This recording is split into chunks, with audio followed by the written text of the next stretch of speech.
Good day, everybody. Before we get into the content, I'd like to remind everybody that although I am a mechanic, I am not your mechanic. Please see your technician for professional advice. Everything in this video is for educational purposes only. I am not responsible for any risks you take, damage to your vehicle, improvement to your sex life. With that being said, stay safe and enjoy the content.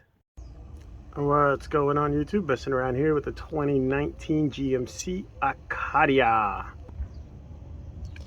This this specific Acadia is the SLT trim,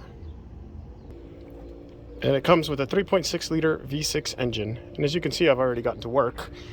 Let's do this play by play. That way you guys can follow along how to do this coolant temperature sensor with minimal man. Okay, here we go, guys. Quick and dirty. How to get to this.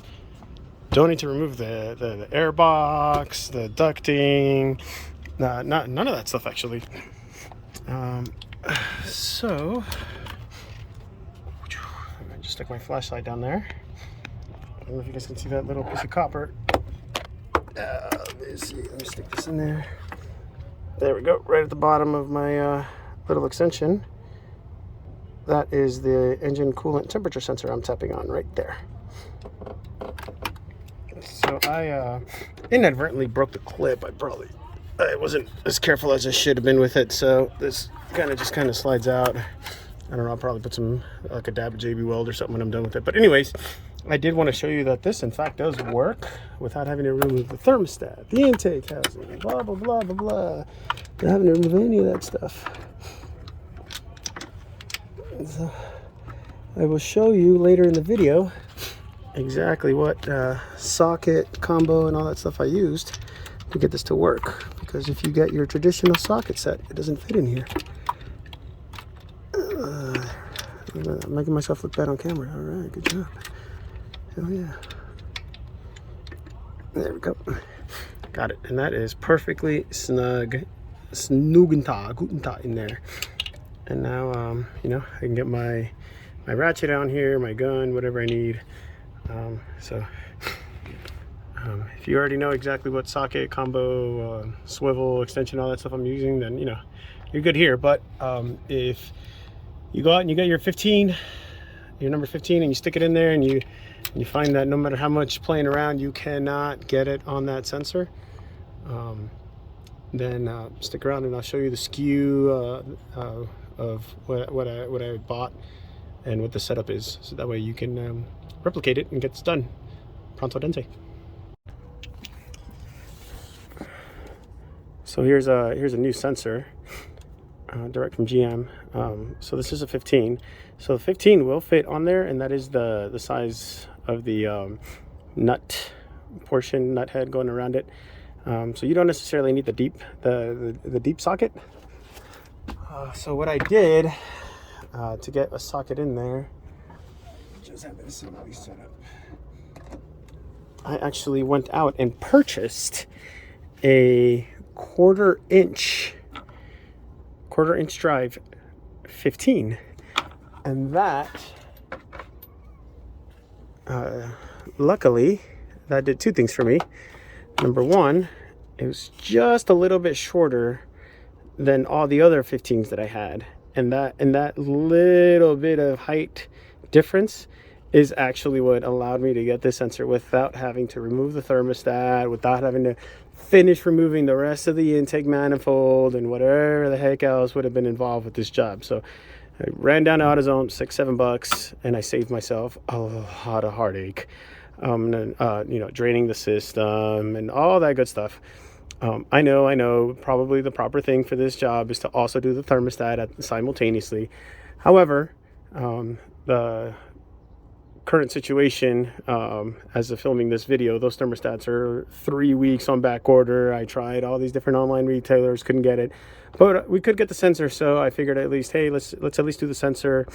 That way, you know, there's restored functionality to the air conditioning system, reduced power steering, and whatever the heck else was going on because of the sensor. So anyways, go out and get maybe not necessarily the shortest, and I will tell you why. because I also did purchase an even shorter socket, number 15. However, this one, even though it was shorter, it was a 3/8 drive. But the problem I had with the 3/8 drive, even though it was shorter, I was like, oh man, I hit the jackpot with this one. Luckily, I bought both of them at the same time. Is that it just did not quite like you would have to get it perfect, jiggle with it a lot to get it in there just right, so you can see the socket spinning freely. You know, I'd have to do it at a weird angle. Hopefully it wouldn't strip or slip or whatever. So I just took this one out of there, set the 3/8 to the side, grabbed my 1/4 inch, and when I saw that went into the new sensor, I was like, hallelujah. So yeah, sure enough. Here, let me show you guys the skew. Bam, right here, 1/4 inch. That's a 1/4 inch one. Yeah, it's a 1/4 inch one. 1/4 inch, 15 millimeter, 6-point. I got this one at AutoZone. So you can pause the video, jot down, screenshot, do what you need to do. Okay, so the other little part I added was just a basic swivel. I don't even know if it was necessary, but I did it because I like these little swivels, especially in jobs like this. And you can see, like, right here in this area is where any of the other sockets would get hung up. I couldn't even get the other sockets past this point right here. I could get them kind of over, but I couldn't get it back up and over the electrical clip. So, and no, I didn't just break the new clip or the old clip, because I still have the problem of, hey, how am I going to get the new one on there without breaking it? So I had to solve this problem. Uh-oh, that was my cool little Harbor Freight flashlight. It just does not want to cooperate today. Oh, come on, don't block my shot now. Here we go.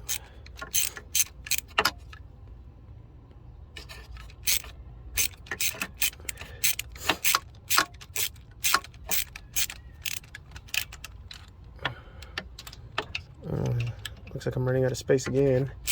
That's all right, because it looks like I already got it mostly hand loose anyway, so.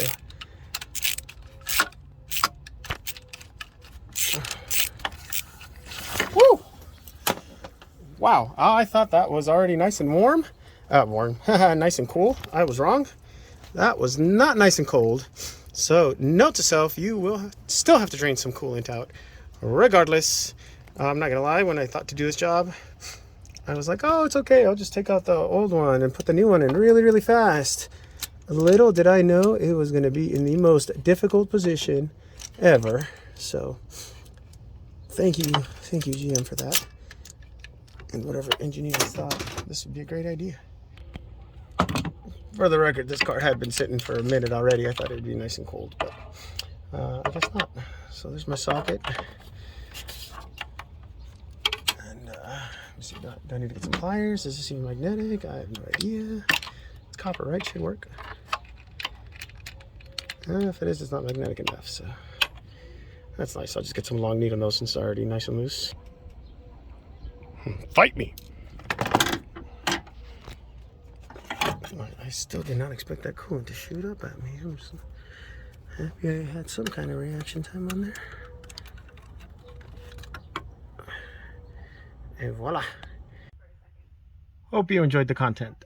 Do not forget to like and subscribe for more videos just like this one.